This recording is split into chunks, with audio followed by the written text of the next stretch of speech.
Hello, everyone. What's involved in co-creating a next generation Quartier? Today, we begin to address this question by focusing on community. Welcome to the first of a bi-weekly conversation series, which in the coming weeks will tackle everything from biodiversity and sustainable energy concepts to urban design and the roles of data and AI. All of these conversations will be hosted right here on virtual Fourth Space. We are very delighted to welcome all the panelists here today who will be introduced very shortly, our moderator, Michael Bossert, and of course, you, the attendees. We encourage your participation via the webinar Q&A option, which will be attended to by Michael. And for those of you listening on Facebook, your comments are also welcomed. So without further delay, I hand over the virtual floor to Dr. Ursula Eker, Professor and Canada Excellence Research Chair in Smart, Sustainable, and Resilient Communities and Cities. Quite a mouthful. Over to you, Ursula.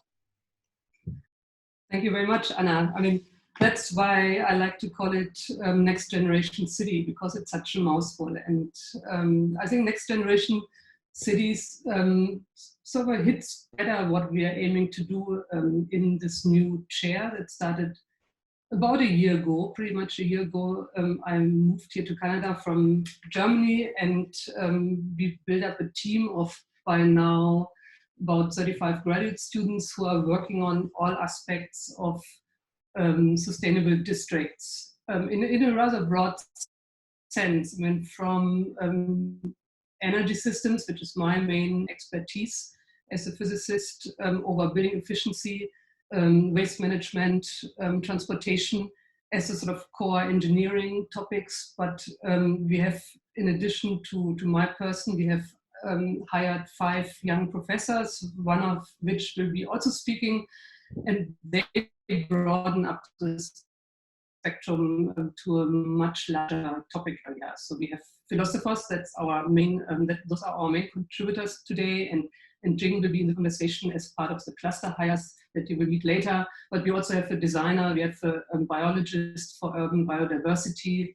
and then 2 engineers working on transportation and on building occupancy modeling. So I think the whole setup is designed to look at district scale projects in a very broad sense, because we firmly believe that this is necessary. It's not just about technology. If we want to really move towards zero carbon cities, towards livable, inclusive, socially just quarters, we can't just talk about technology. So I'm very happy that we start this discussion that will go on for several weeks with this very fundamental discussion on naming conventions about concepts, what we understand in a philosophical sense under community, what is the role of sharing, of time sharing, space sharing, what is the role of values and ethics in community buildings. I think it's a very good start to first of all define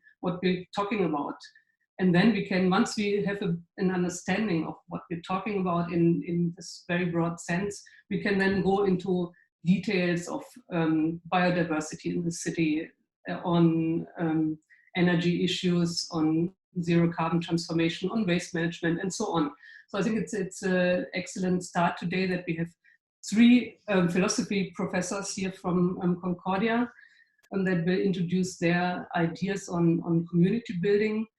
But in addition, we don't just have Concordia people, because the goal, if you want to transform cities, you need to talk to the people who do transform cities.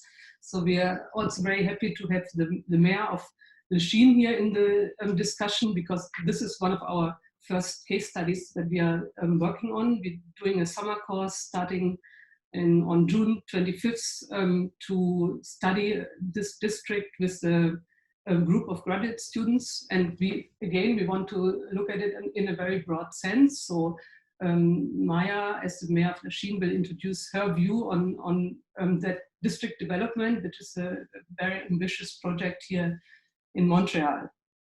So, and in addition to the sort of political side of the discussion.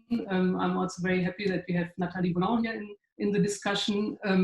She is one of the real estate developers in that district development, and we got talking to each other and found out that we share joint interests on sustainable real estate.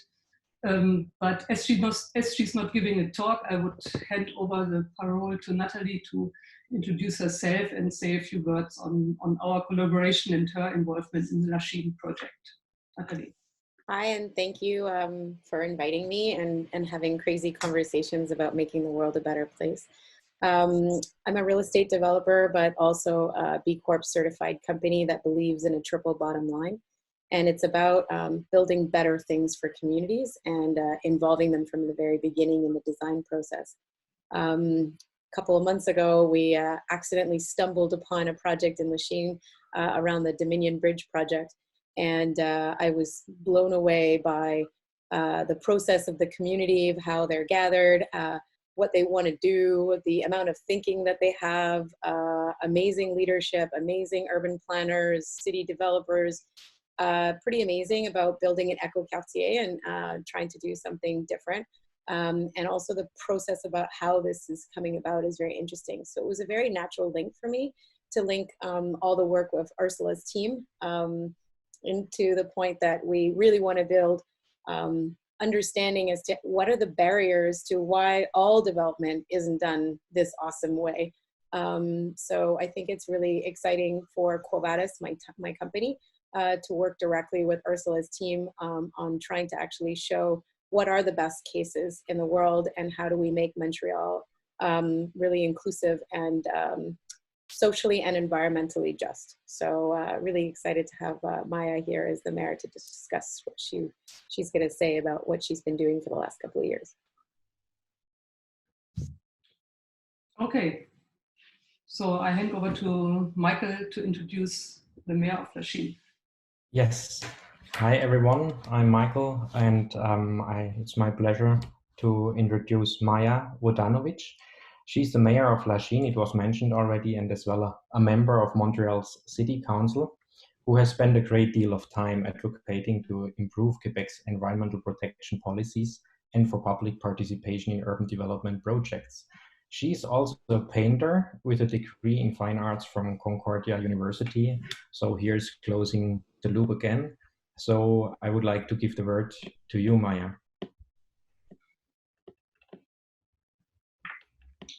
You still need to unmute yourself. Yes. Hello, everybody. So yes, Concordia is my alma mater. So it's a great pleasure for me to be here. And I wanted to start off actually with, I think you can see me and my PowerPoint, right? So I'm going to share a first image. Just a second. Yes, can you see it? You see it, yes. Yes, you see it? Okay, oops, sorry.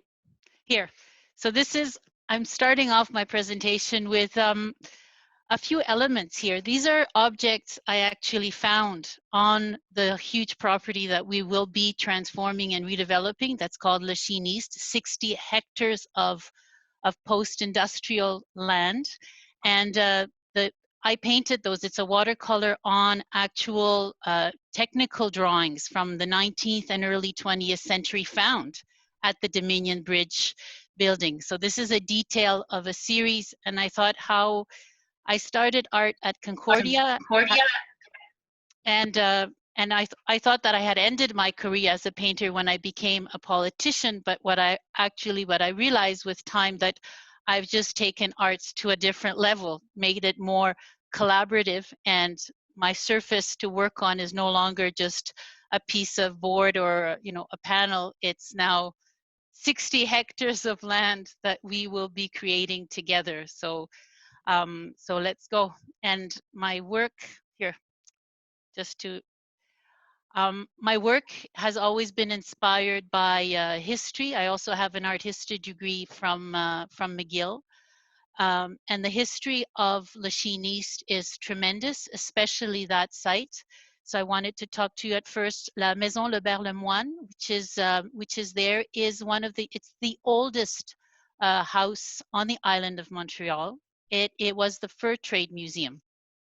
Yeah, I mean, it is now a fur trade museum, but it used to be the first trade post for the First Nations. And next to it, you see an image of the rapids, because the rapids start in Lachine. So we needed it to build the canal, and that's where, since the prehistoric times, we have traces of people living there, and we have all tribes of all First Nations have traveled through here even before Europeans came to the land. And you see that we also have in Lachine the fur trade, another fur trade museum, which was the entrepot. That's where all the Hudson Bay used to deposit their furs for the trade. So those are the only two actual buildings that exist in Montreal that tell the history of the First Nations. And then we have next to it on the industrial part, we have the Dominion Bridge, the Jenkins Valve, Aldous Charmer, Stelfil Mittal. It is where iron work was done for Canada. So it is where modern Canada was born. We made the iron beams for skyscrapers, for the bridges across Canada and across the United States. So it has a huge historical importance industrial-wise. Here you have iron beams built by the Dominion Bridge workers, Mohawk workers, which the Kanawaki Reserve is just across the river, the St. Lawrence River from Lachine. And the Mohawks discovered in late 19th century, when the Dominion Bridge opened, that they were not afraid of heights, and that they were really, really good at iron work.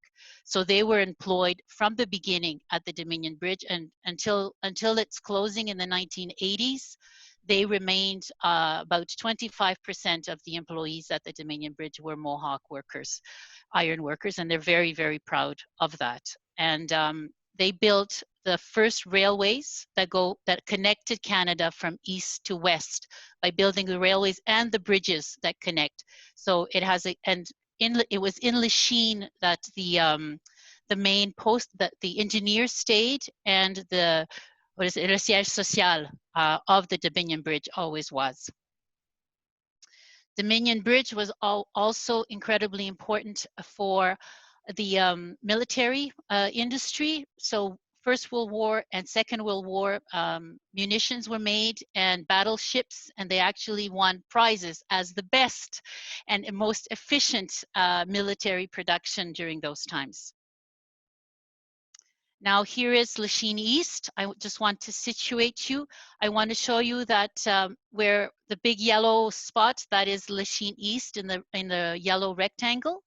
I wanted to show you that number 8, those are the rapids. You can see very well where the canal is. Number 3 is the museum, the Fur Trade Museum, the trading post. Number 1 is where the warehouse for the furs was. Number 2 is a museum of the canal, like of the building of the industry, which is now going to be demolished, so it has to become something else. And number 4 is where the Dominion Bridge building, which still holds, it's still there, and it's still magnificent. It's like a Roman ruin.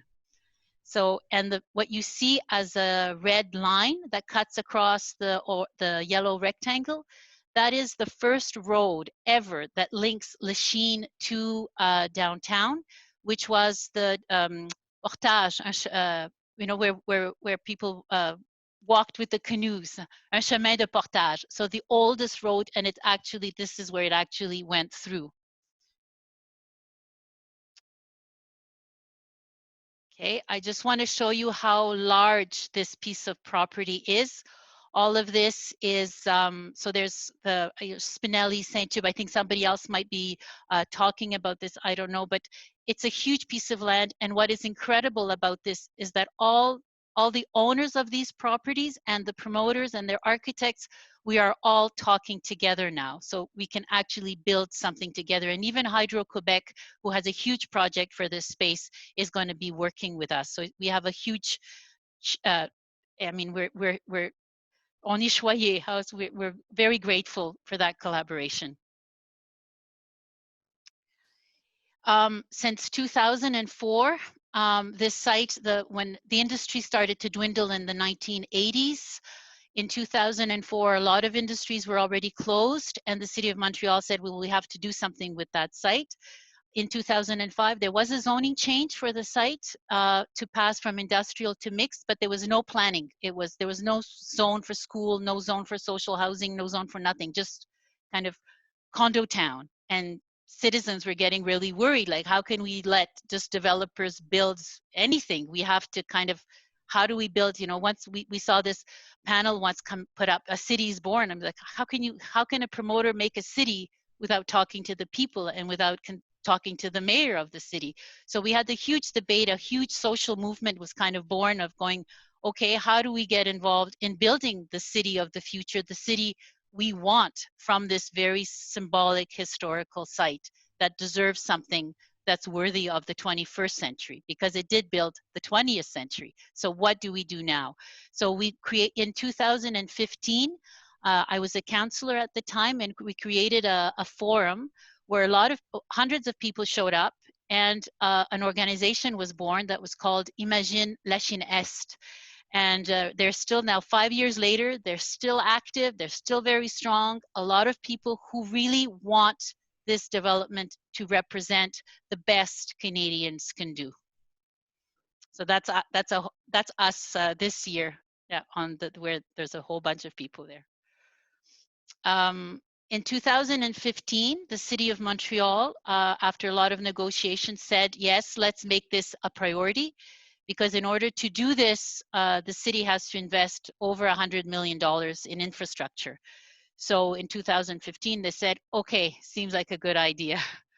2018, there was still no planning. We still had a basic plan of just mixed, nothing concrete. And the citizens started to be restless and said, okay, with the city, we decided to organize a forum. Again, over about 150 people showed up a Saturday afternoon. For 4 hours, we kind of did almost like a university class. We said, okay, what do you need to know about urban planning so that the citizens can contribute to the planning? So we gave them tools, we talked about density, we talked about mobility, and people really contributed and wanted more. In 2019, the citizens got together, Imagine la Chine Est, and they said, we want to go further, we want to do an eco-quartier. And I said, okay. I didn't have any money at the time. I said, I don't know if we can do this. I don't know if this is what the people want, but that's definitely something they wanted. And they got together and they gathered the money, and they brought Alain Yund, who is, he is the president of the whole development of Ecoquartier in France. He is also an elected official in Strasbourg. And in Strasbourg, they have made about 30 or 60, I don't remember, Ecoquartiers. And I went to visit them because this conference was very inspirational. And Mr. Yund, Alain Yund, said, you have the basis of what you could, because you have mobilized the citizens. People want this, and this is what you need for an eco-quartier. So I even have here on that picture are also the elected officials that are with me. In 2019, with the City of Montreal, we did an OCPM, Office de Consultation Publique de Montréal. It was a first for such a big project. We wanted it to do it from the beginning. So have the citizens participate, not after the promoter has made the plans, or after the city has made a plan and the promoters don't like it or the citizens don't like it. We said, let's work at this together. So from the beginning, in the official process, citizens came up to the mic, presented their memoirs, said what they wanted. And this is where we really saw, and what blew my mind, the citizens wanted an eco-district. They wanted to define what that was. They wanted it to be beautiful, human, and geared towards the future and to attack all the challenges that we are facing. So it was no longer just me and my friends. It was no longer a lobby group. It was all of us who wanted this. And that is tremendous power because it comes from the people. I don't know how many minutes I have left. I'm sorry, I'm busy with 2 minutes. Okay. So I went to Strasbourg, and what I discovered there was something that, you know, when you talk theory, a lot of people told me, oh, you have to get rid of the cars in a borough, you have to do this, you have to do that. And it all seemed very complex to me. But when I went on site and I saw what you could do without spending more money, and actually it could be a gain for the promoters to put cars all in one place, so to have more space between, so that the roads are green, so that you don't have cars in the middle. The cars are no longer central to the development, but people are, and the gardens are central, and the kids playing. I said, wow, that can be done just by better planning at the beginning, and by talking to all the architects and the promoters and creating a city from the beginning in a new way without it costing more. So I came back and I said, oh boy, we have to communicate this, and we have to do this. And with us on the picture, you see a red-headed girl with the white shirt. She works for the Central City, and she's creating a kind of label, an éco-quartier for Montreal. And so by working on the Chinis, we are actually developing if you want to have a label that you're an éco-quartier, well, what do you have to be? What does it entail? Just a bike rack and a green roof, or something more? And these are the people, this is like right now our core group. So we have Jean-François, who runs Imagine la Chineste, Jonathan Théoret, who runs our GRAM, the kind of the green, our ecological organization in Lachine. Myriam Grondin, who is Concert d'Action Lachine, that actually brings together all the organizations of Lachine. Every borough in Montreal has that, and it is very strong because every month they meet and they talk. So she's kind of coordinating us. And Henri Chevalier, so we also want to have business and social business within this. So Henri Chevalier is leading that part. So all of us together, we came up with this plan, which is a first in Montreal, is where the citizens, through the different organizations, and the city, the borough, which has its own structure, the Central City that has its own structure, and the promoters and their developers, their architects, we're going to be working together and in real time testing. Okay, so how about we turn the streets this way? How about, okay, we go 50% green or 30% green? Where are we going to put the water? What are we going to do so that this whole development is cohesive? And it was a very long negotiation with the Central City, but you see here, the governance is not going to be centralized. It's going to be bottom up from the beginning till the end, but the promoters are part of it, and we're not afraid. If everything is out in the light, there's no corruption possible. And that's it. And so together we will build the Lachine of tomorrow, and I'm so happy to start at Concordia with all of you. Thank you for inviting me. Thank you.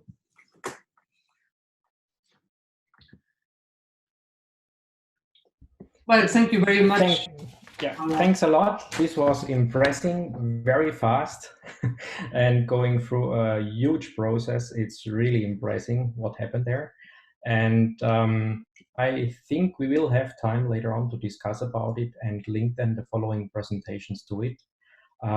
It's a pleasure for me to introduce now David Morris. David Morris is a professor of philosophy, and he specializes in phenomenology, Merleau-Ponty, and Hegel. The title of his presentation is Sharing Time as a Way of Sharing Senses of Community, Paysage, and Ecologies. Thank you very much, and thank you for inviting me to this very interesting discussion across different disciplines, different places, and so on.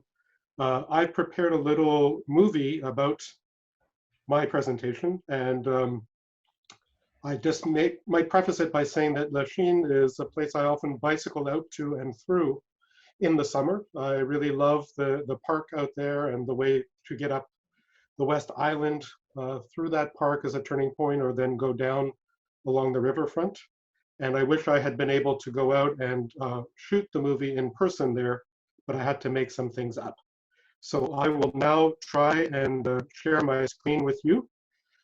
And I'll share the computer sound, and I'll optimize for the video clip, and we'll see how this works.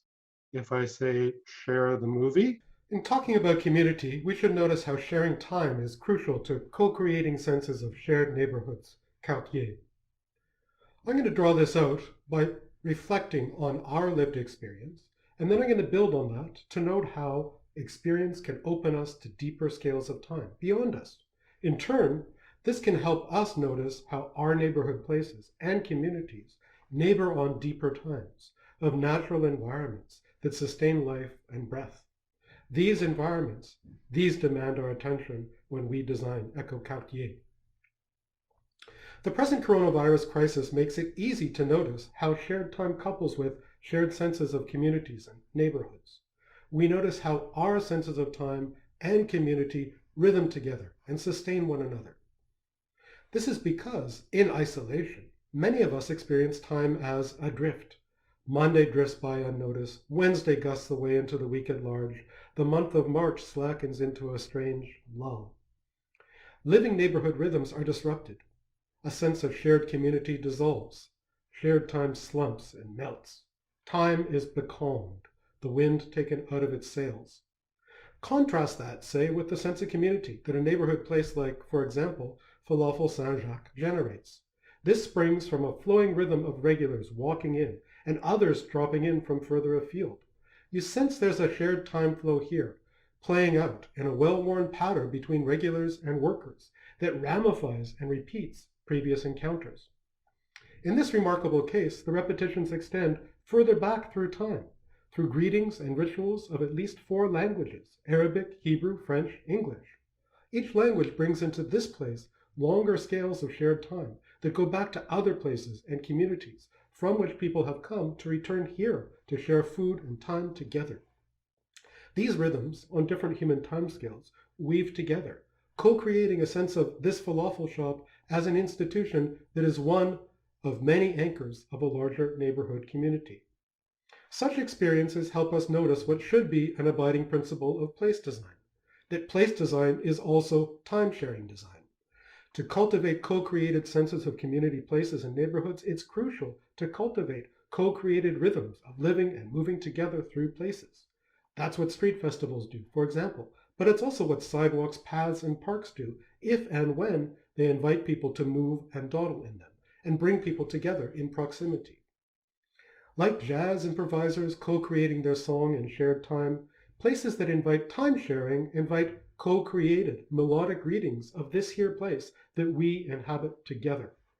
The power of time sharing in communal placemaking comes to the fore when it's lost with social distancing, when we can no longer sing together our songs of place or dance these neighborhoods together.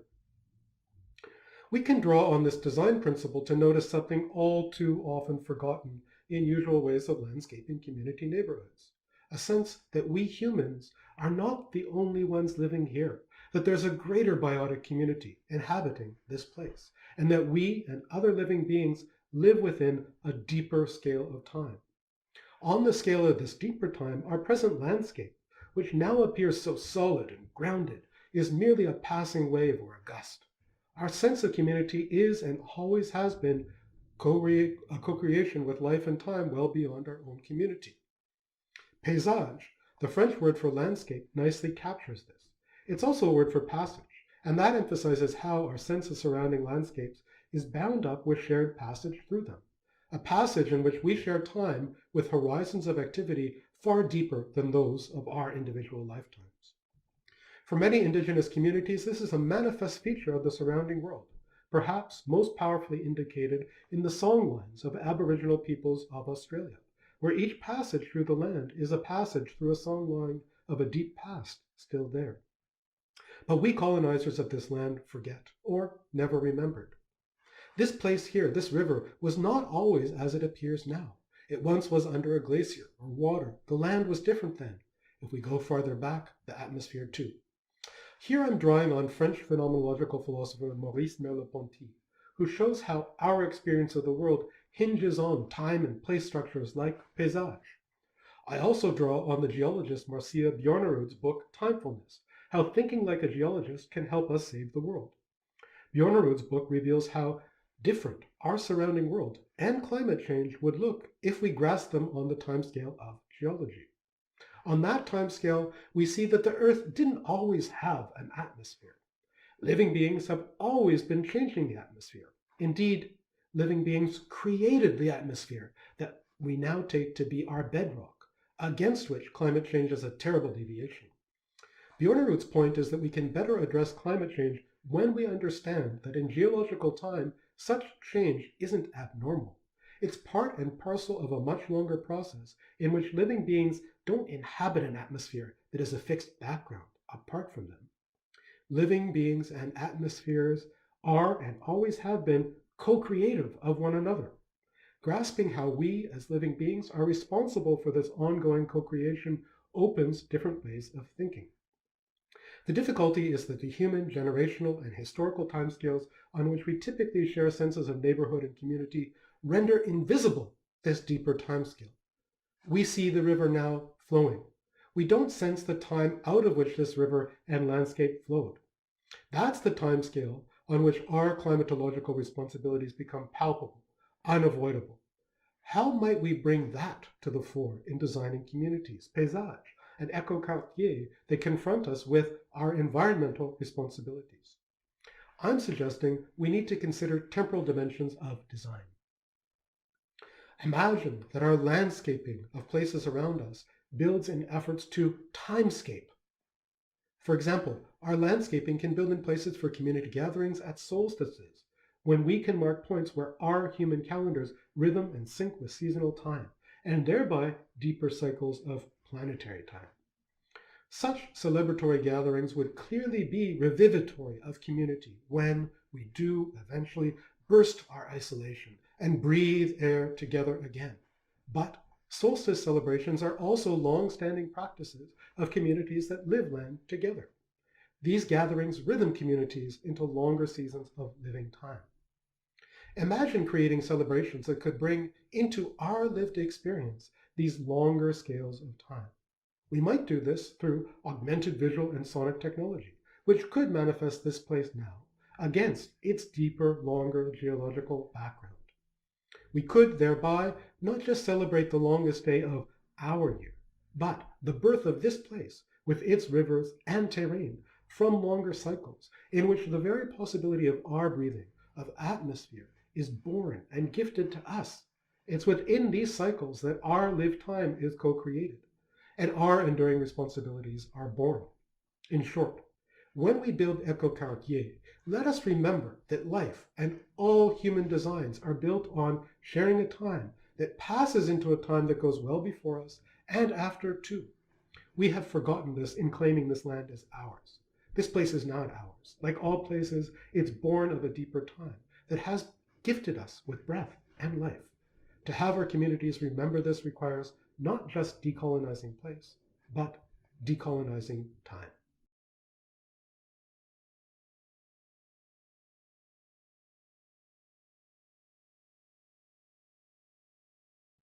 So now we have time for the panel to discuss as people send in questions that we're going to discuss further. Is this correct?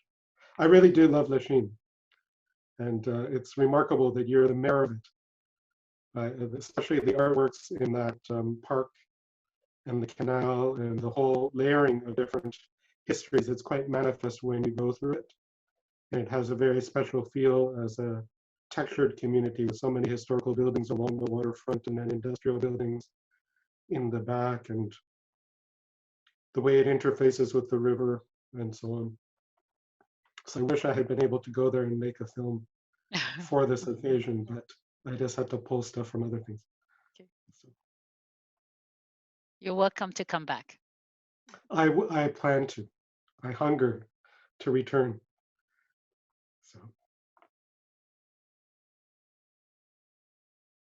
I'm muted, so I have a question to you. I mean, the time spans you are talking about are very long. I mean, you took us back to prehistoric time, and I mean, I think we're already happy if we sort of do justice to the next generation, but never mind of what's to come in thousands of years. I mean, how do you see that relation between this sort of very, to put it in a sort of very long time frame compared to this very, very short-term thinking that we are used to? Yeah. So So I would like to start with a story that I believe is in a book called How Buildings Learn by Stuart Brand. I could be wrong about this. And I'm certainly wrong about what college it was in Oxford, England, where the council of the college was having a meeting about a problem they were facing with the roof of their building, that the beam that held up the roof was starting to fall apart, and that they needed an extraordinarily long piece of wood that would support the beam in keeping with the architecture. And this guy who's in charge of the forest and so on pipes up in the back and says, hey, 150 years ago, we planted a tree just for that. And I think that's the kind of timescales on which we need to be thinking now. And part of what I'm trying to convey is, yes, our cycles of building and construction and politics and so on aren't attuned to that. But here might be a concrete strategy that now, for example, in Lachine and in Montreal, we're attuned to the cycles of flooding and the ways that those are changing. And imagine that we had, as part of the Quartier district or along the waterfront, an artwork of a sort that a New York artist made, where she just drew a blue line where the water was going to be 10 years from now if global warming proceeds as it is, and then maybe some other indications of what the water level was in the past, and then maybe some way of bringing rhythms of these water level changes into visibility within the community by artistic means, maybe virtual means, and so on. And certainly celebrating us having come through floods and so on in that area is probably something that people would like to do. Pandemics are going to give us another time scale of things that are well beyond political cycles and so on. So my thought is stagger in these things that are already on the horizon of human beings, manifest them, visualize them, build them into structures and community rhythms, and then use that as a wedge to get in the further time scales where we really need to be doing our thinking together if we're going to be a viable, sustainable community living in this kind of place with things like flooding, with things like, pandemics and so on. So it's sort of a layered and filigreed approach, which I think beautifully would grow out of the community because they know on the ground the industrial layerings that go with the water and the flows and so on. Something of that sort. Matthias. Yeah, if I could just come in very briefly here, just one sentence to connect Ursula's question in my mind to David's presentation. So these long timescales, can we think in those long timescales? And David, I may not be capturing everything that you said, but I think one thing that you said that's very important and kind of a bridge to what I will want to talk about a little bit later is that you concluded by saying that this place is not ours. And I see these long timescales that you're opening up as sort of making that point. We are responsible for this place, but it's not ours in some way. And these long timescales, they show us that we don't own the space. Like even the community doesn't own the space. We live there, and with that living comes a certain kind of responsibility, but that doesn't give us any possession over it. In fact, I think those two things go together, because to grasp that the place isn't ours is necessarily to grasp it on these longer timescales where we're coming into the story at a certain point much later, and vice versa. When you grasp how you're coming into the story much later, you realize, oh, I'm part of a bigger something, and I need to respect the cycles there. And I do think things like flooding and so on, and the changes to the land are ways of noticing that. You notice when the community makes an intervention into a floodplain and changes the terrain or changes the type of trees that are growing, that it becomes more susceptible in different scales of time to flooding and so on. So maybe some way of bringing that forth might be a strategy. I have a question from a Facebook viewer. I love your idea of decolonizing time. Can you give a concrete example of what that would look like in the context of developing Lachine or any other space? What would be one way to develop a space such that it decolonize the space in question?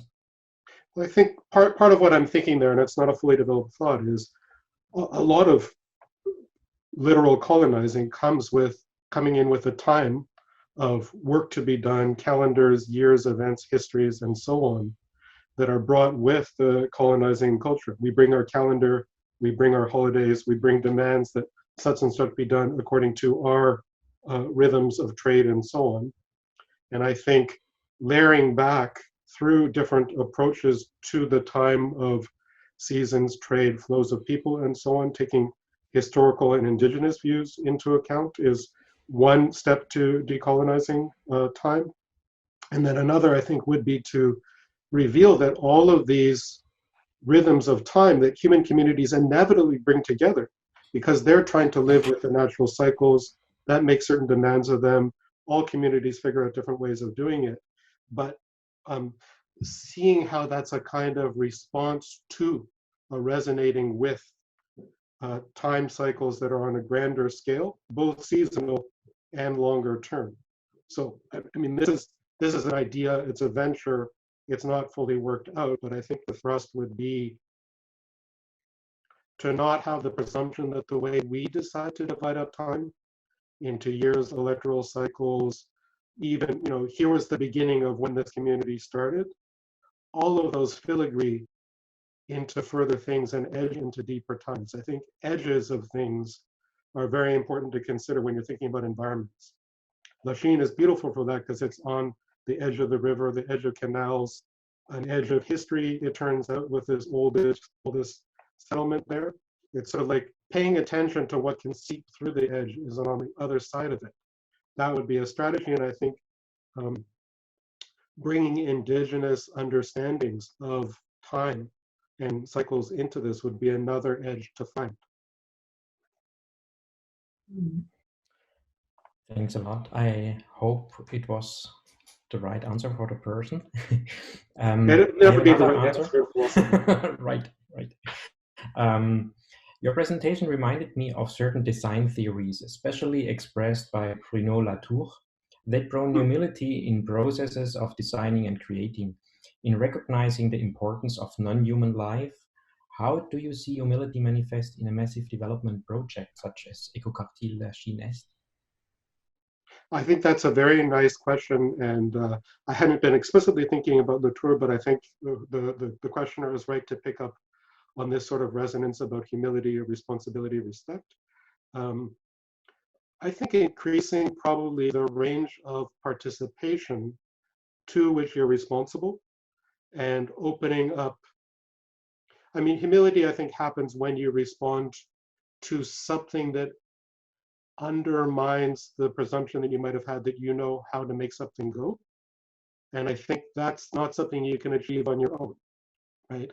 The person who says, I myself have made myself be humble, is doing precisely the opposite. There's a way you need to open yourself up to others. So I think increasing the participation of others in terms of diversities of community within Lachine, beyond Lachine, and then I think also, as much as possible, the biotic community. Like, there are ways in which things that we do can lead to die-offs of organisms around us that tell us, hey, you're not respecting me, you're not doing something right. And that can give you a certain sense of humility, like, oh, I did this thing, and I really messed up something else because of my pretensions. I should learn a lesson from this. And that doesn't mean humiliation. That just means there's a bigger thing here that needs a kind of respect that humbles me in my pretensions and efforts. And I think that seems like a possibility for Lachine if you've got the community movement. Nice question. I have one, I think, last question before we switch then to Matthias. What are some ways to integrate social classes together so that gentrification of the area doesn't happen and there is more understanding between the have and have-nots? Wow, that's a question. Gosh, I mean, that just makes me think of the end of any Simone de Beauvoir book, which says, okay, to have that, we're going to need to have a revolution. I suspect that perhaps my colleague Matthias Fritsch and also my colleague Jing Hu might have things to say on that. I think, again, sort of opening up. I mean, there could also be something about insides and outsides of houses and celebrations that bring insides of houses outside into manifestation so people have a better sense of how life is lived across the board. But it seems to me a concrete answer to that in the context of Lachine, there are going to be political dimensions to this. And all of this is going to be exacerbated by the corona crisis, because these things about classes and results and outcomes, my sense is that either we come out of this with very strong communal efforts to push back against inequalities, or we go back to the same, and it's going to be disastrous in non-equal ways across different populations and classes. Can I, the perfect time. Can I add something before we switch to something else about the inequalities? And I think this is something that actually made me become mayor, because the former development had no social housing in it. It was fully for upper middle class development, and anyways, the way that our political structure made and the zoning laws made it so that the promoters did not have to do any social housing, any community housing. And we were very upset about that on such a huge amount of land, there was going to be nothing that was going to be for social. And so Projet Montréal, I ran with Projet Montréal, and anyways, the history is now, and we right now there's a new law that's règlement that's going to be the 2020 we call. So it's going to impose social housing. So it's not very philosophical, but it works. So. So I'm in the concrete. You know, sometimes you have to need people to get stuff done. Yeah. Let's talk about it. Yeah. But I'm happy to talk about it, and I'm happy to have been invited to this. Because if without this bylaw, without this law, we'd have no power to enforce social housing. I mean, Nathalie Volin is there, and she would have probably done it without any law. But the people that are there now said, we're not doing it, and they even took me to court. So yeah, so you need bylaws to fight. Okay, if I may switch to our next speaker, it's this time Matthias Fritsch. And Matthias Fritsch is a professor of philosophy at Concordia who specializes in contemporary European philosophy, social and political philosophy, ethics, and environmental philosophy. The title of his presentation is Communities of Space and Time. All right.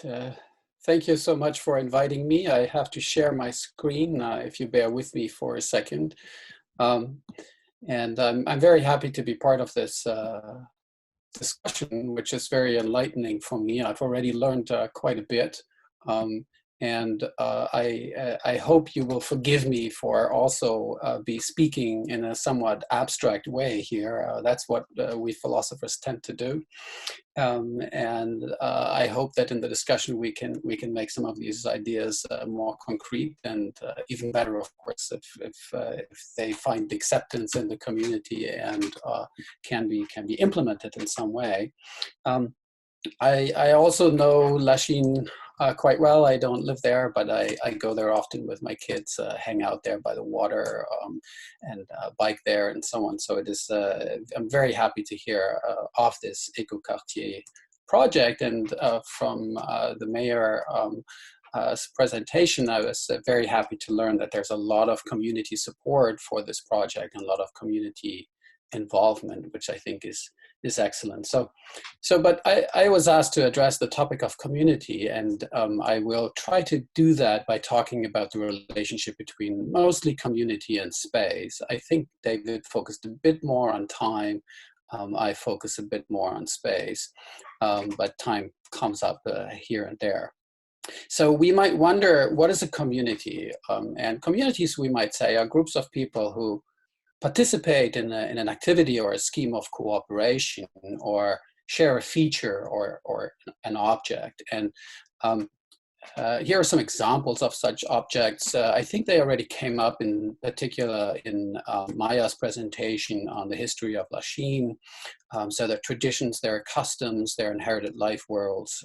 There's of course language is very important. Religion, it may be race, it may be class, but it may also be living space. So I'm here mostly focusing on living space, of course. But what we can draw from this, first of all, is that a community can only be thought starting from the number 3, I think. So you need at least two people, person A, person B, and the third that they participate in or that they share, which in our discussion here is some form of urban space. But this also means, I think, that communities exclude others who do not share or are believed by person A and person B and yet others not to share in that object. So that's why my second point is that we can really only think communities in relationship to difference. And difference comes in two forms, external and internal. So with respect to external differentiation, we can say no community is alone. It is externally differentiated and so it always excludes some others. In fact, the word community etymologically stems from communis, which means a shared defense, a shared fortification, or a shared wall. And in fact, the word munis also gives us munitions. And Maya mentioned in her presentation that the Dominion Bridge Company built munitions for the war effort, First World War and Second World War. And so when you think of community, you must in some sense also think of munitions. And in fact, historically, cities have been developed in opposition to outsiders, and to build a wall around cities, but also in opposition to wild nature. So in opposition, in some sense, to the earth, and in some sense to section communities off from the long time scales that David mentioned. So that's external differentiation. There's also internal differentiation. No member is the same as another, and members typically share in more than one feature or object. So I'm a Montrealer like you, but my mother tongue may be different than yours. Similarly for gender, age, religion, and so on. So community can only be thought in terms of or in relation to plurality. And it's obviously very important how a community relates to this double difference, how tolerant it is of outsiders, perceived outsiders, and in particular of newcomers. That's why you have these overlapping circles there. We share some features, but we do not share other features. And so community always has to deal with plurality. Sharing then is a sharing in and a sharing out, I would say. Sharing is a form of partager, as the apt French word has it, both sharing and partitioning, dividing up. And so this becomes particularly obvious, I think, when it comes to questions of sharing living space. Living space as the third that community members share has, I think, the special feature of its uncircumventability. I mean, we are all bodies, we're all embodied, and so we cannot but be somewhere and occupy some space, space that is in principle available to others, and that therefore that what we're taking from them, but it also relates us to them. The space relates us to others. And so space has a very important role to play when it comes to building communities. So we must have this space, and we must share it with other living beings as a condition of our livelihood.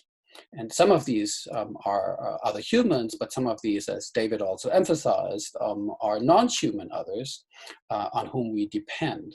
So I want to call this necessarily shared aspect of our livable environment the earth, as that which makes community in the widest sense possible. Widest sense, not even yet only including human beings. So in the very, very wide sense, I'm calling the earth that which makes community possible in this spatial way by providing a living space. Now, merely living in space as a living being affirms that condition of our lives that we constantly draw upon, that we need. We need the air to breathe, we need food, and so forth. We need that space that our bodies occupy. And so merely by living, we affirm this earth, I think. And this affirming, I think, is something that we can do worse or better, we can do it more explicitly. And to do it more explicitly, I think, is to welcome the others that we don't get to choose with whom we cohabit that space, with whom we share that space. And so I would say we should not just begrudgingly accept that there are others in this living space, but we should want these others to be. So that's the earth. Now you say, well, when it comes to city space, that's a little bit different, because there, this kind of affirmation is something that looks a little different, because we could in principle leave Lachine, we could in principle leave Montreal, we could go somewhere else. And what I'm calling Earth is that way, that is not what you can leave. I mean, we can talk about going to Mars and so on, these kind of dreams if you want. But what I'm naming Earth here is that which we cannot leave, but the living space, the urban living space is in principle one that we could leave. But I would say that this kind of affirmation still works at the level of an urban space, because first, the city space is part of the earth. And second, one must always affirm the place where one is. So one must take responsibility for a particular place. And if one lives in Lachine, if one lives in Montreal, then that is the space where one lives. Right. So then that raises the question, against the background of this affirmation I've been talking about, how does a community share a city?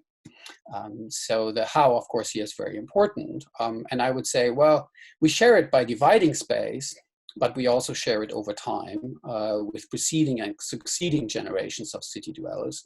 And I bring in generations a little bit more at the end, but Ursula, in her introductory remarks, said that she really likes the title, the shorter title, Next Generation Cities, for the series of talks, or Next Generation Quartiers, and so do I, and there you have the reference to generations already. So cities are in principle something that we share with other generations before us and after us. But let's take dividing space first. So how do we share city space? Well, it looks like the first thing we do is that we divide it into sections.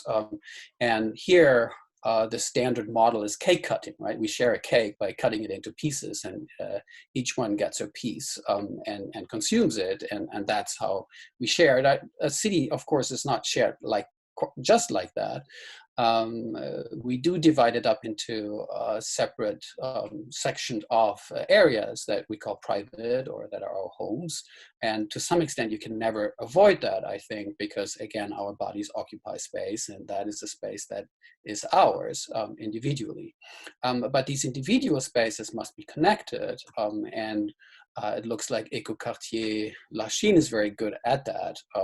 So a city is a city only if there are not only private spaces for bodies that we might call homes, but there are also roads and waterways and parks and playgrounds and shared infrastructure like electrical grids and sewage systems, and of course the natural environment more broadly. So this kind of shared infrastructure is of course something that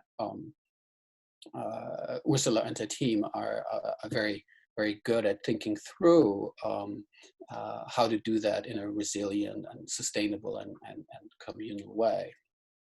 So, but beyond these two, I want to say that to share a city, there's something else too. When we think about this affirmation I talked about, so there's dividing the city space and then into these private spaces, but there is also that communal infrastructure, and the latter is indispensable for there to be a division into private spaces, or the private spaces depend on the communal spaces. But beyond these two, I want to say there is something else as well. And that may be a bit more difficult to grasp at first, but I hope I can. We introduced it already with David's talk when he said that the place is not ours, and I think I agree with that. And this aspect of the city I want to call the unpossessable. So there's the private space, there is communal space, and then there is the unpossessable that's sort of always in the background. The unpossessable is one of the ways in which a city is linked to what I called the earth a moment ago. So not even the urban community, in my view, can own its city completely. It has an elemental or unpossessable quality. And here an analogy might help. That's why I have that image of the light bulb there. A perceiver can see an object only if there is light between the two. And just so, a community can exist only if there is a milieu. So the French word here, again, is very helpful, something that is placed in the middle between the two. And because it is in the middle and makes the connection between two possible, it cannot itself be consumed, but must always be in the background, must always be there, but not in such a way that it can itself be consumed or taken up. So when it comes to sharing a city, then this milieu is the in-between space that is the communal city space that is nested within the human and non-human earth. And so just like the perceiver cannot touch or consume the light, so the urban community cannot consume all of the city space. The milieu is not owned by anybody. It is really nobody's. And I think that is important to understand for a community as well. So then I would say to affirm the sharing in and the sharing out of city space involves three tasks: dividing it up into the private and the communal spaces, taking collective, that is democratically shared responsibility for the communal spaces and the private ones, which you might say means to distribute these private spaces in a somewhat roughly egalitarian form. And it, of course, would matter a lot how we define equality here. And thirdly, respecting the city's elemental or unpossessable quality as a terrestrial milieu, as we suggested.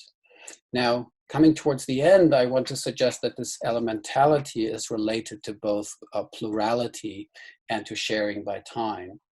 To plurality, because elementality means that even the we, with which we may feel comfortable, with which we feel we can identify, is enabled by a milieu that is not just ours, and that's not just us. It is something that we don't possess or control or master. And respecting that means doubting that we know for sure who we are. And it asks us to accept that those we perceive as outsiders and newcomers have some claim to the city space, to the city milieu as well. And as concerns time, sharing time, elementality means being open, I think, to change over time, in particular as a result of new members who come in, changing the composition of the community, bringing new ideas, new norms, new traditions, and so on. This includes both immigrants and the newborn.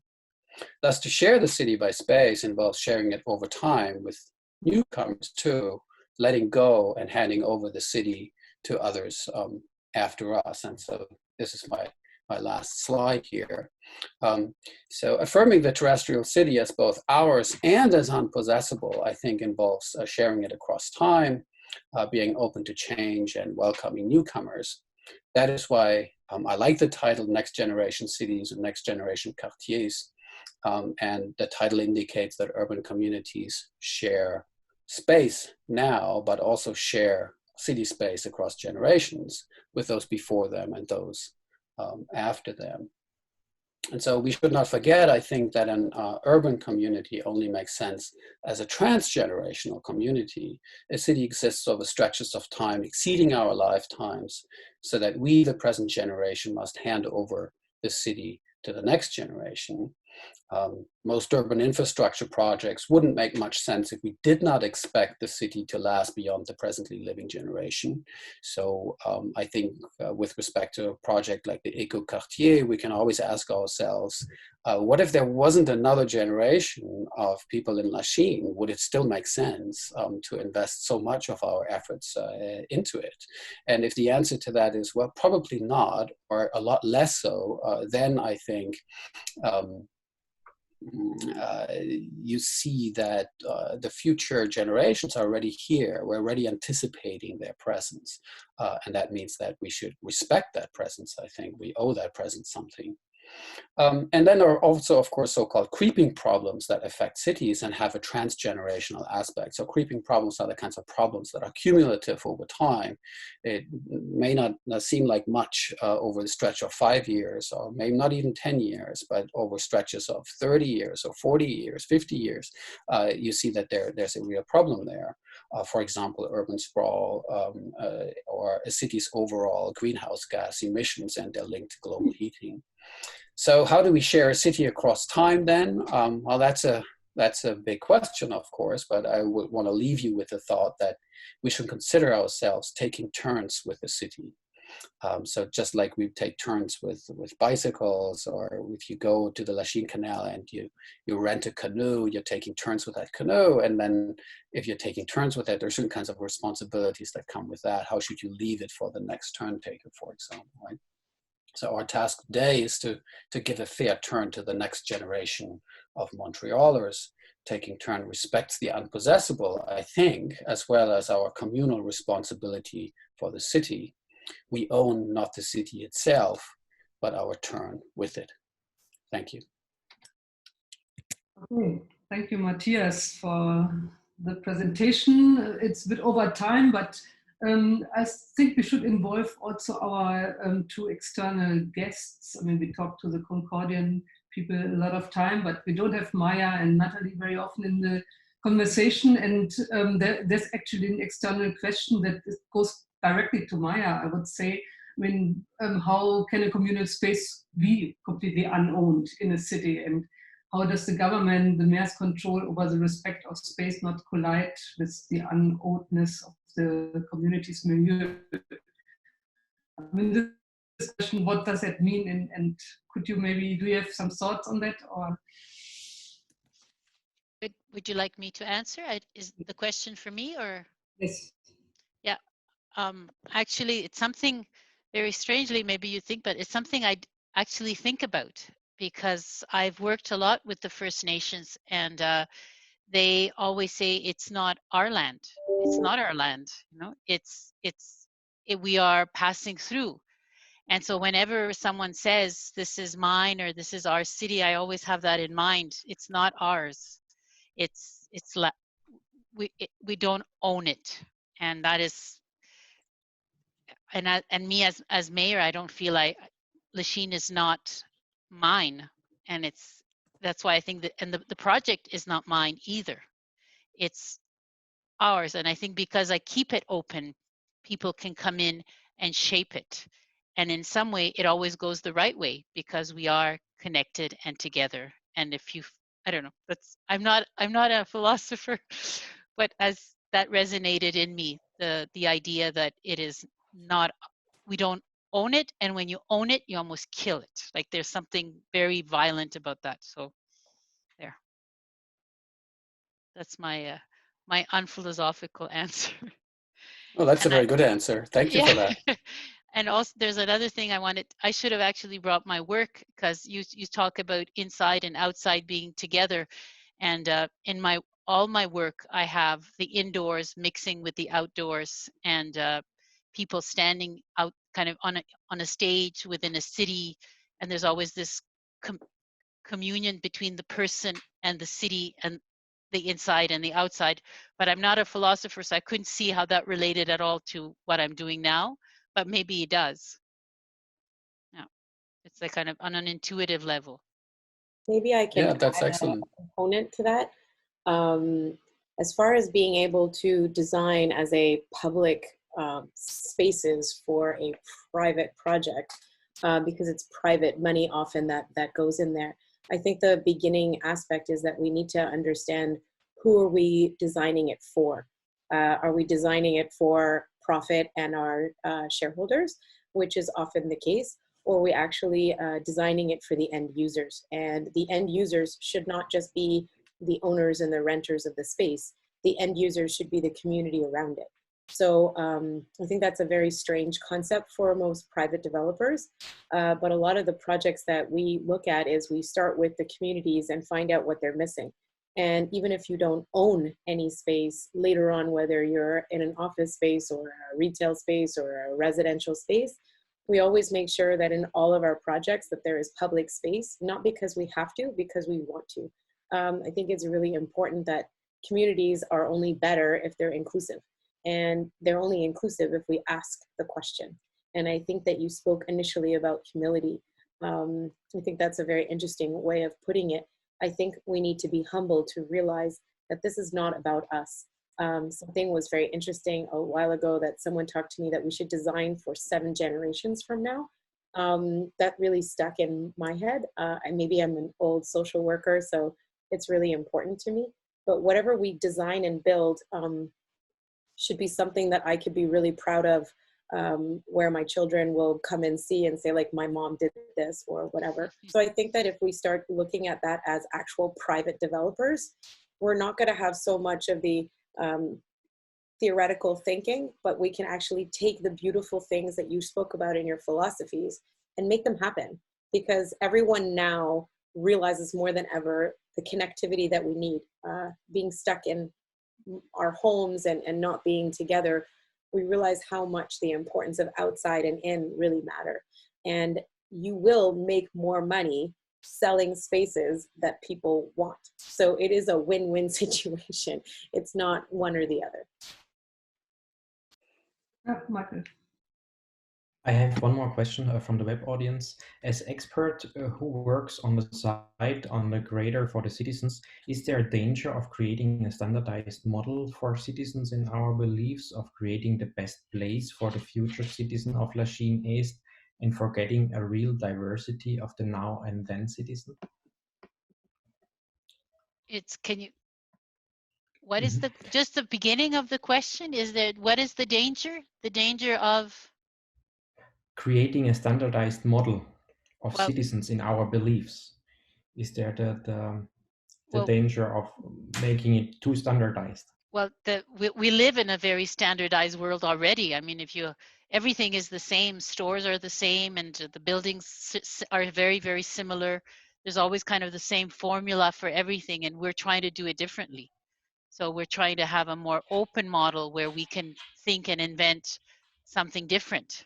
So it's we're actually trying to, I think, Natalie, I think you're with me on this. I'm not sure, but we don't want to repeat what's out there. Yeah.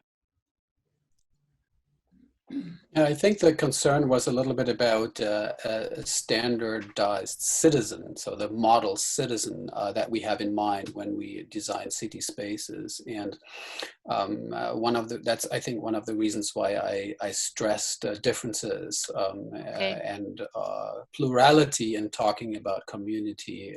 So I wanted to highlight the fact that a community is always ever an assemblage of circles or an overlapping circles. And so we share some aspect, some activity perhaps, or some feature or some space, but there are other aspects that we don't share. And so communities have to live with this kind of plurality. And it's obviously a big question how tolerant communities can be. And that's why I also cautioned a little bit about the word community. And if you think about its history, it does mean a shared fortification, a shared defense mechanism. In Latin, communio is in fact a certain formation that the Roman soldiers engaged in order to defend themselves from attacks.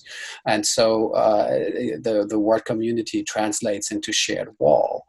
And if you link this theme of community and cities, then cities were always built to keep out the wild beasts, to keep out nature, to separate us from the earth. And I think David and I were both saying, well, yes, well, to some extent that may be important, but it's also important to remember the link. And isn't that what an eco-quartier above all has to do?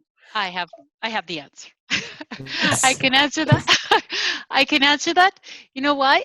One thing I love about citizens and why I love my job the most is I love to see in a citizen that comes and has an idea and wants to bring it forth. I can do that now as a politician. I can help that person say, okay, gather people, make your idea, bring your idea and to have it to make it live more, not just isolated him on his own, but to make it.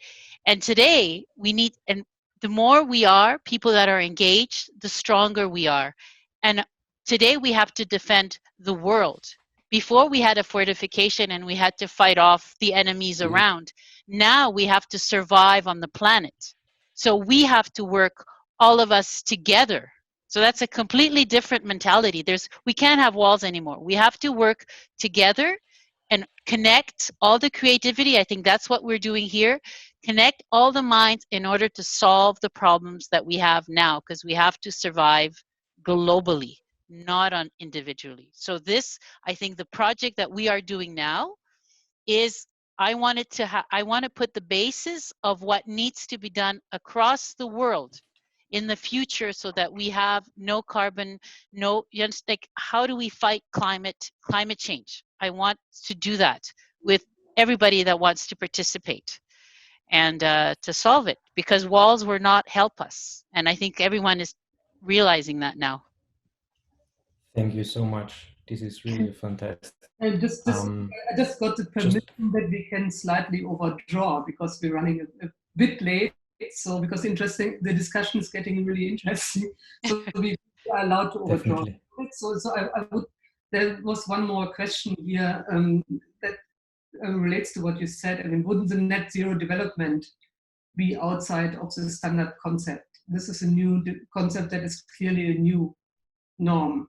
So, I mean, that's a bit of a technical term, if you want. I mean, it relates to our energy and emissions, but that's already a bit out of the box. How would you see that? Well, we have to see if it works. I mean, that's the other thing. It's good to have ideas and to say we want a carbon neutral city, we want this, but then how do you do it? And that's what we're trying to do.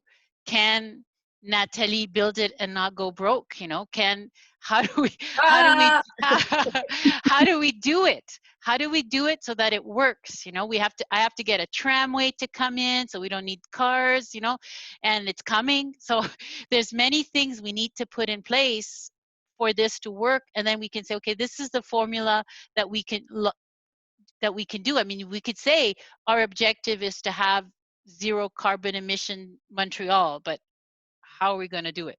That's and so we can test it now. And because it has to. A good point about testing. It's never really been done before, and investors and banks don't like hearing about these things usually. So it's about trying to find that win-win, trying to find the best way to collaborate. I think it's really cool to work with all the other developers, because then we have a scale that could be really cool. And there's a lot of things that you could offset carbon with, like the type of materials, making sure that you have a lot of green to be able to suck up some of this disgusting pollution. About how we share cars.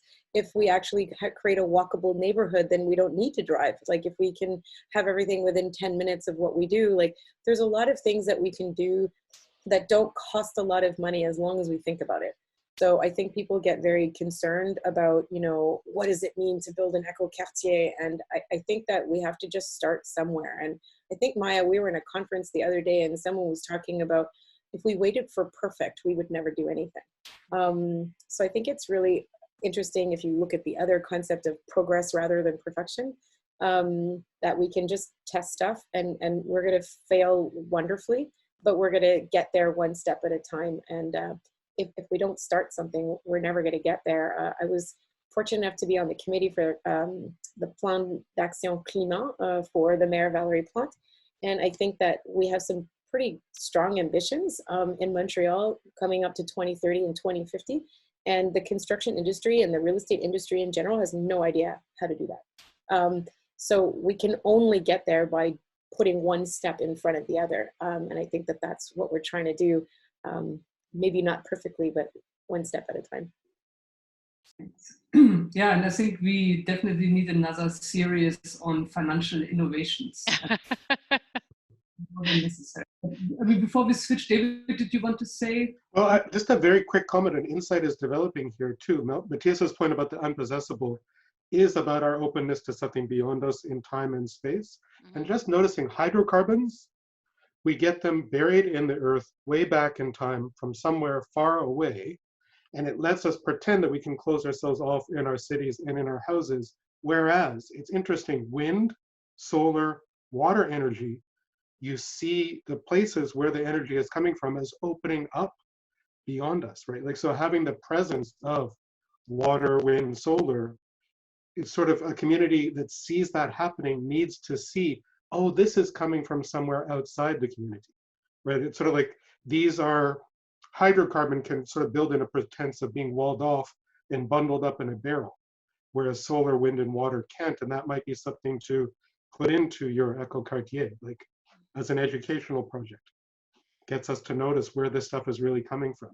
It's from the sun, way far away, long time ago. Stars.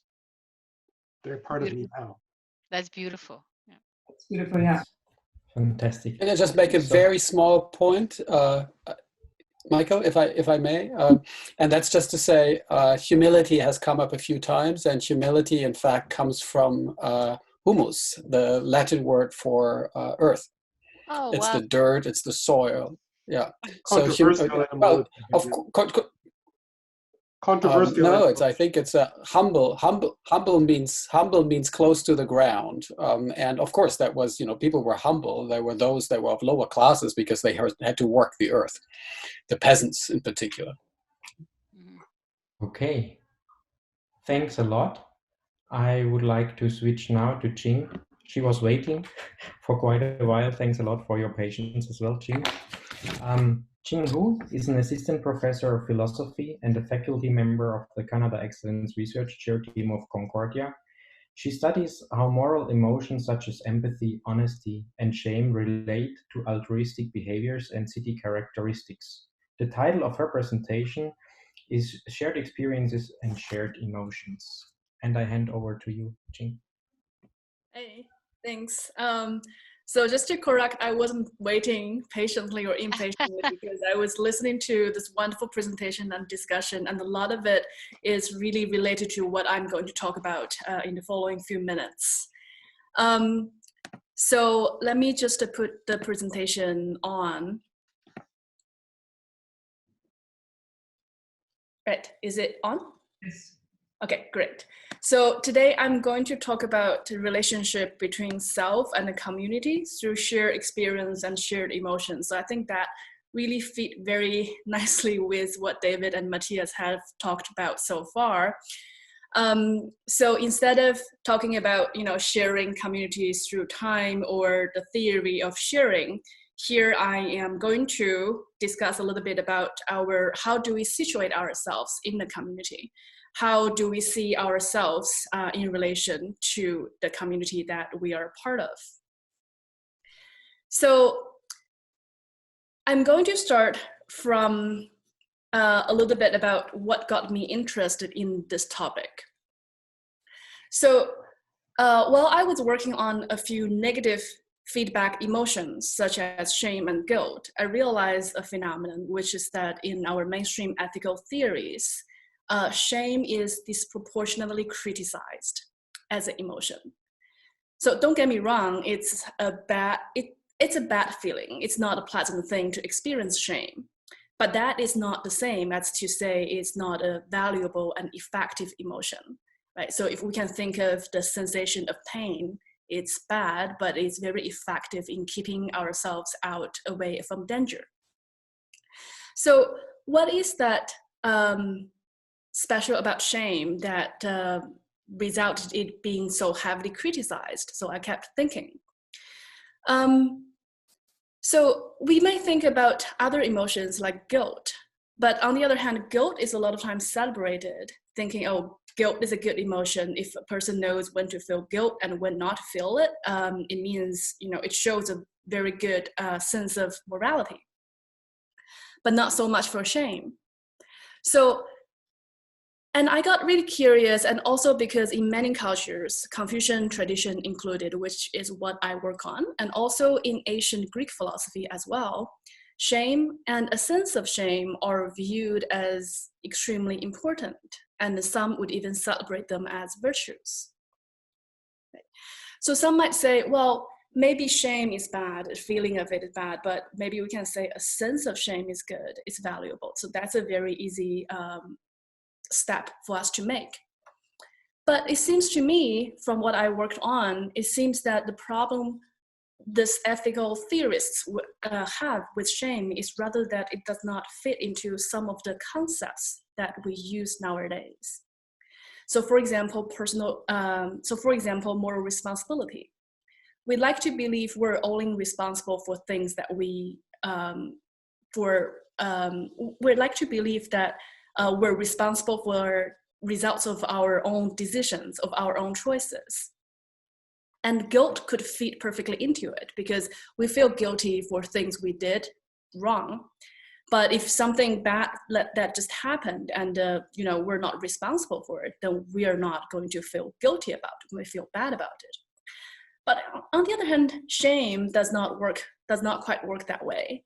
We could feel something we're responsible of, yes, but sometimes we feel ashamed for a problematic comment a cousin of mine made on Facebook, right? So that's really out of my control. Nonetheless, it can affect us negatively. So it seems to me that is the problem why shame has been so heavily criticized, because it does not really fit into our idea of moral responsibility very well. Okay, so going back to earlier, I said, well, maybe we stick with the thesis that a sense of shame is still valuable, but that would, as you can see, that would also not make sense, because a sense of shame would tell us you are supposed to feel shame for something you're not responsible of. So that would not work well as well. So we will have to admit, following this kind of line of thinking of following responsibility, we have to throw out both shame and a sense of shame. So to be clear, today I'm not arguing, I'm not defending the emotion of shame. That's not what I'm trying to do. Instead, using this one example, I'm trying to show that different construction, different models of self-community relationship would really cast different lights on how we look at our interaction with others and our emotional response to other people. So,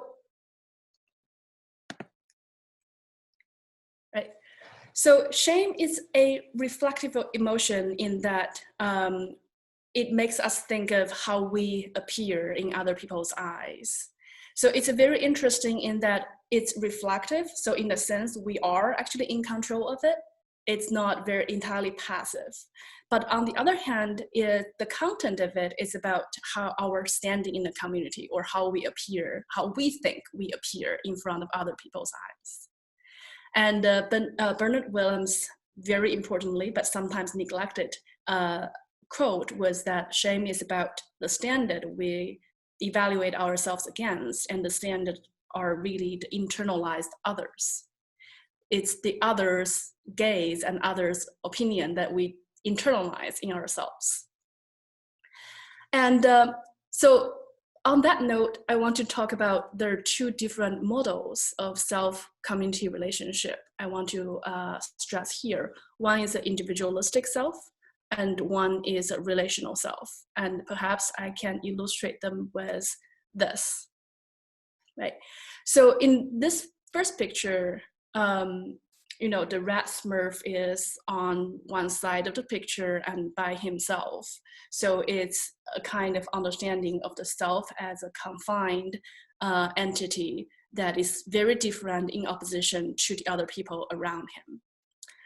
And in the second picture, the Smurf that is in green is in relationship with all these other Smurfs. And in this way, one is viewing him or herself as a part of the community. Okay, so And again, I want to say with these two models, I'm not saying they're mutually exclusive. And I'm also not saying these two are extremes. So we could have a mostly individualistic model and then take into some of the relational elements or vice versa, right? But this helps us to think. So if we use the first model, then we will see the negative feedbacks that does not fit into concepts that like moral responsibility would be viewed as threat to our autonomy. If someone is to influence us in a way that cannot really fit nicely into certain concepts, we can see that as threats instead of as ways of communication. So the conclusion would be shame is a dangerous emotion because it puts our moral character in other people's hands, right? Other people's judgment. But if we take model 2, which is we view ourselves not as an isolated entity, instead we view ourselves as in relationship with other members in the community, then we can see, well, shame would just be one of the mechanisms.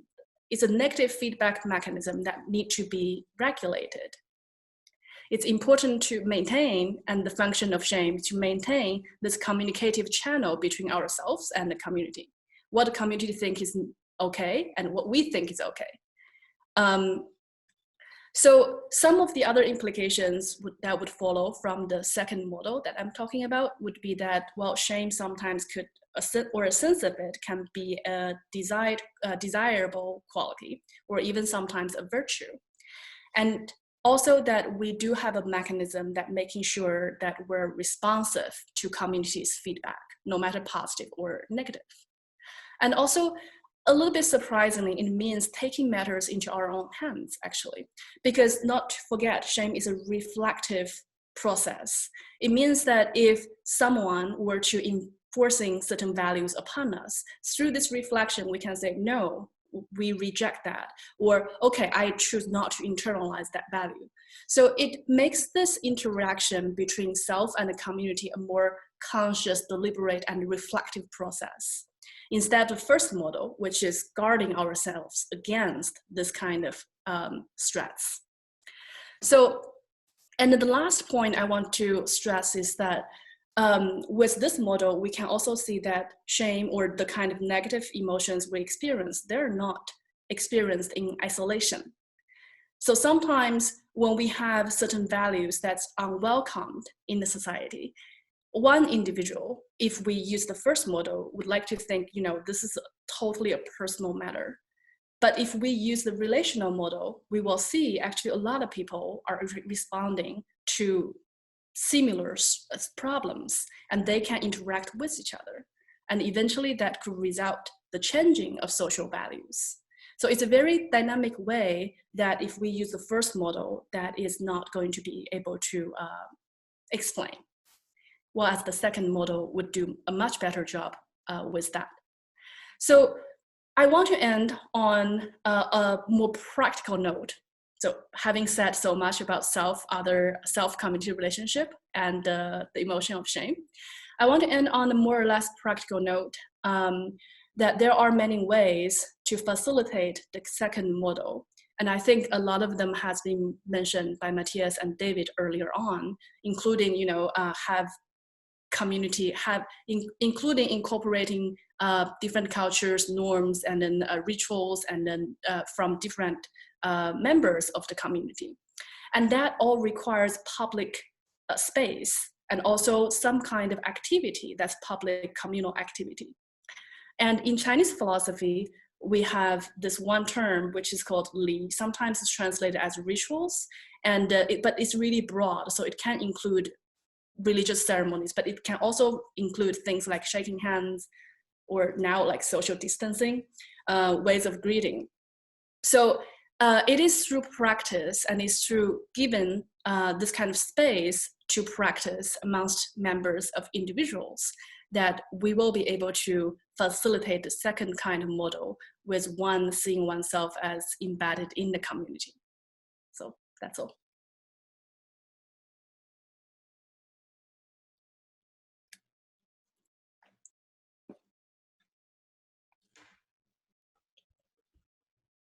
I think Ursula wants to say something. Sorry, I forgot the mute again. So thanks, Jane, for the presentation. Maybe are there any comments or questions from the panelists?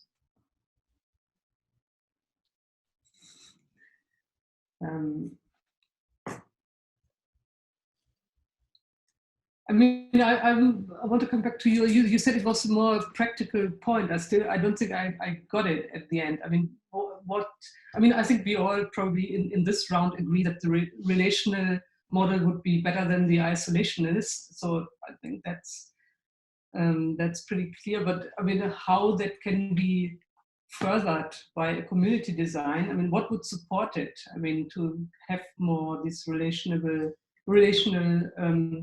way of thinking. I mean, is that not more personal choice, or what could the community do in practical terms to increase that kind of sense of relational community building? So I think there are two different aspects. So on the designing aspect, obviously to ensure there's public space where the kind of interaction can take place, that's going to be extremely important. Right? So we do need space that the kind of interaction can take place. And also having this kind of identity in a more relational manner means that one has to be in constant relationship, in constant interaction with different people who have different roles in the community. So that has to be possible. So that's from a designing perspective. But from the soft perspective, so probably something more like organized festivals, communal activities. So those would be very important, because if you have a large number of community members in presence, then sometimes it becomes clear that the different ways we react to different people. And then again, that is through practice. So it's not through sitting here and imagining how I would react, how I would put myself embedded in the community. It's through actual interaction. So that kind of opportunity has to be created.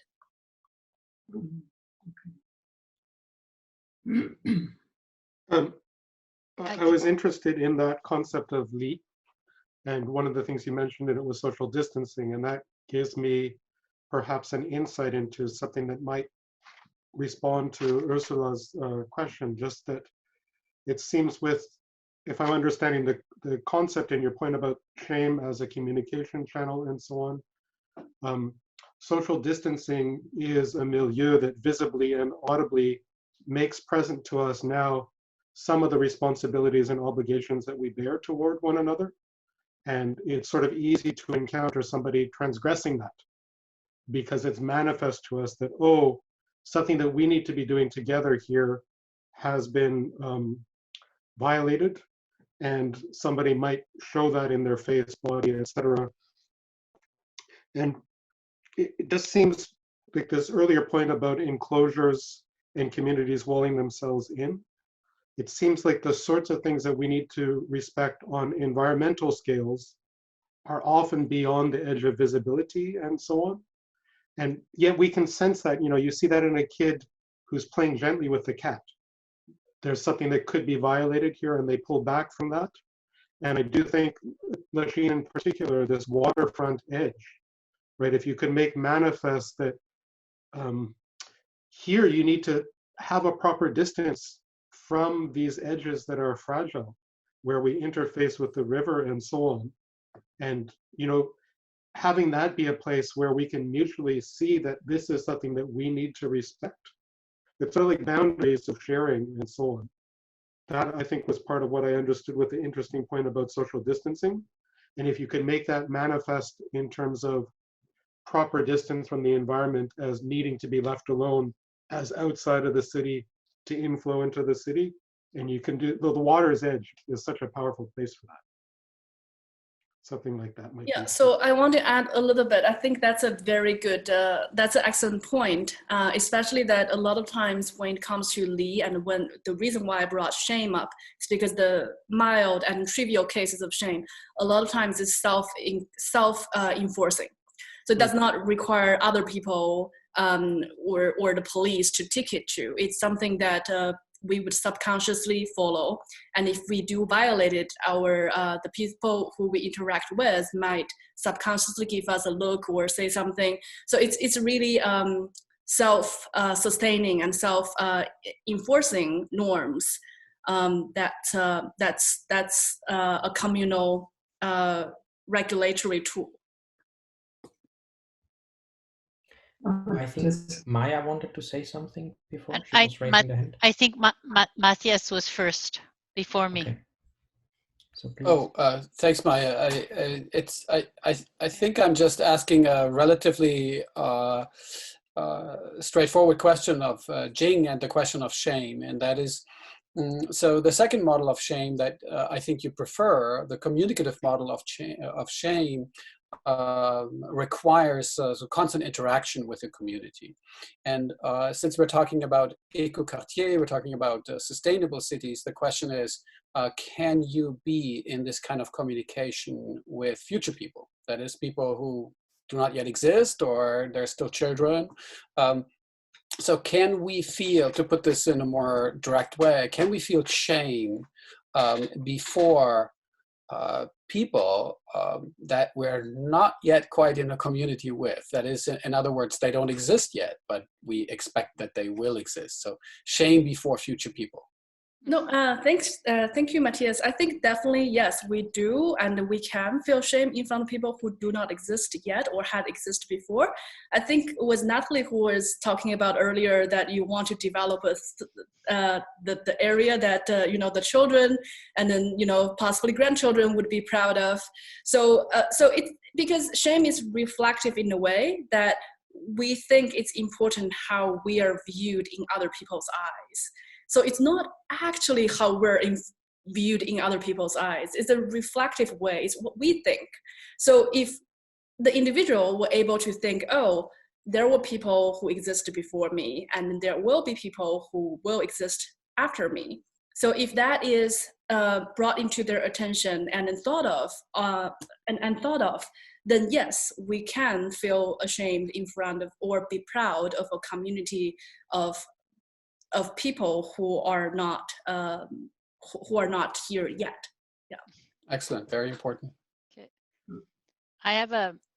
I think shame might be very cultural. People feel shame for different things in different cultures. And I have a Croatian background, and my mother would shame us very much.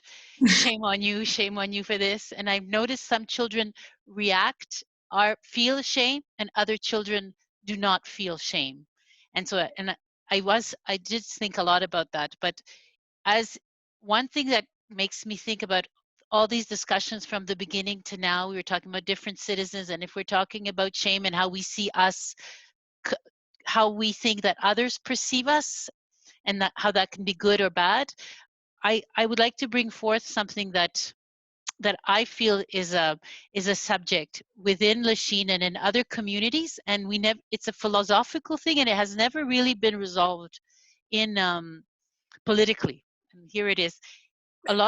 We have a lot of organizations in Lachine that are, for instance, because they're 100 years old or 50 years old, they're very monolithic, all Catholic, French, Canadian Catholic community, and they do their own activity, and they've existed for a very long time, and fine, they feel good together, and they share the same values. But now there's new communities coming in. One of the Chinese community. There's many Chinese. There's a lot of Filipino, like people from the Philippines, and we have a big Romanian community. And then when they want to create something that is like for them, then that's right away seen as, no, you can't do that, because then you're excluding everybody else. If you do something just for the Chinese, it can't be just for the Chinese. You have to include, it has to be multicultural. So it's either exclusive English, English, French, or multicultural. It's very hard to get like a space where all of those cultures can feel welcome. I don't know, there's like it's almost like an inequality that was done throughout time, not wanting to, but they just, these exist, and new communities say, well, how come they have this and we cannot have this, and we need to be multicultural? We can't profit from this. So that's something that to me is we could think about. How can we have like a community center that has this space for all communities, and that allows, if the Chinese community wants to be on its own, it's okay too. Like, we don't need to always be all together, because there are communities that are not all mixed together, like they don't want that, and it's okay. Like, it's something that could be thought of in how we want to, it's like a landmine, I don't necessarily, and I am talking live on about this, but it's something that we need to address because it exists. Like, there's a, so I think that's fascinating, and so I'd like to first point out, though, when I was talking about shame, I was never defending shaming other people. So that is not something. Yeah. That's not something I want to stand by. So so I want to, whenever I talk about shame, I want to make sure it's a very inner autonomous experience that we get to design. I get to decide what I am ashamed of and what I am not. So I think that's a very interesting question, and then I think maybe this relates to what Matthias was saying earlier, because there are different ways we can define a community, and the communal identity we also can have many different communal identity. I can be a Chinese person. I can also be a member of my neighborhood, or I can be a member of the faculty member at Concordia. So each of us can have many different communal identities, and then when in a very specific space and time frame they come into conflict, it's the way I understand your question. How do we make sure that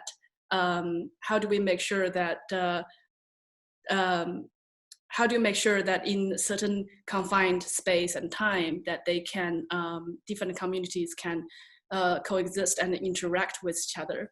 I think that's a very good question, and maybe Matthias or David would have something to add to that. One thought would be to take this word sharing that's been talked about, and talking about, I do remember at York University, there was a shared space for different communities to have their religious services in, and people took it at different times and had their own services, but there was a sense that it was a shared place. And I do think having things like communities of that sort at some point in time, sharing food together in some kind of celebration of being able to share this place together over time might be a kind of strategy that could be productive, because food is always the place where we meet nature and the human mixing together, and it always makes people happy to cook for one another, to share this time to eat together.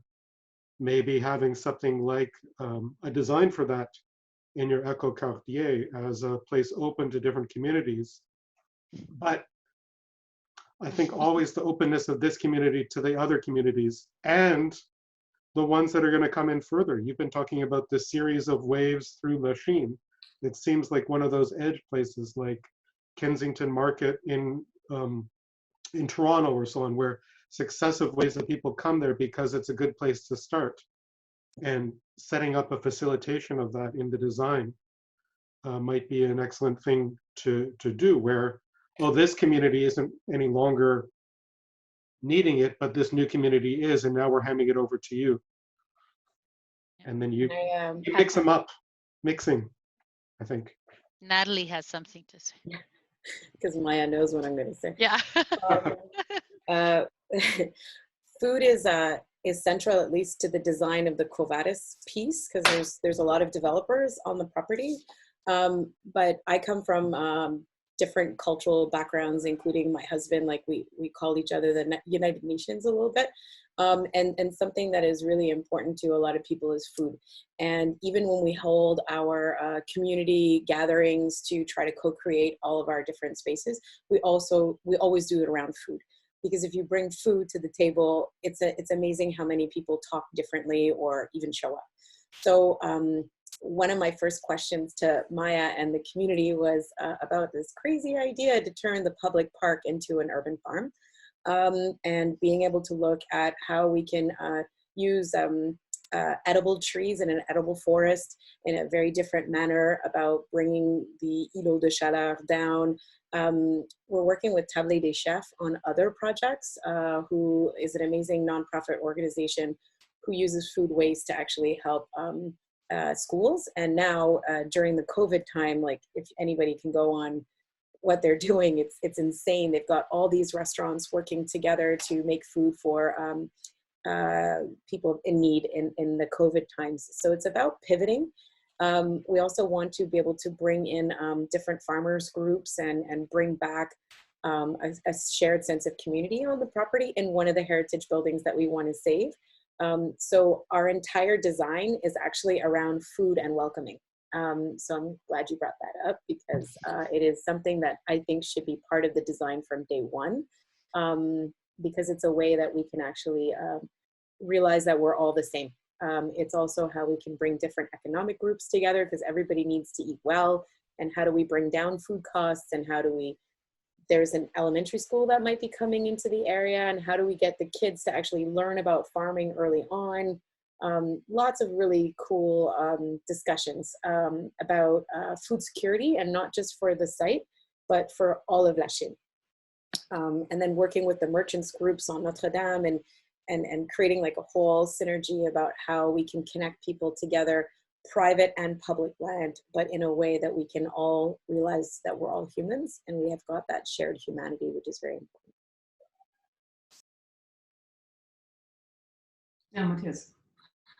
Yeah, I just wanted to say, just come back to a point that was made earlier. I mean, I think bringing people together, bringing different cultures together by way of food and by way of growing food and learning how it grows from the earth and so on is all wonderful and great.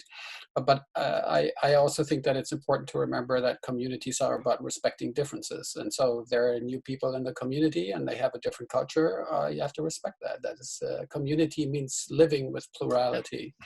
Yes, we need to come together also because we also share space. So we need to manage that space together in some way. And we also are sharing a generational time. And so we need to pass it on in a responsible way to the next generation, which will also be diverse.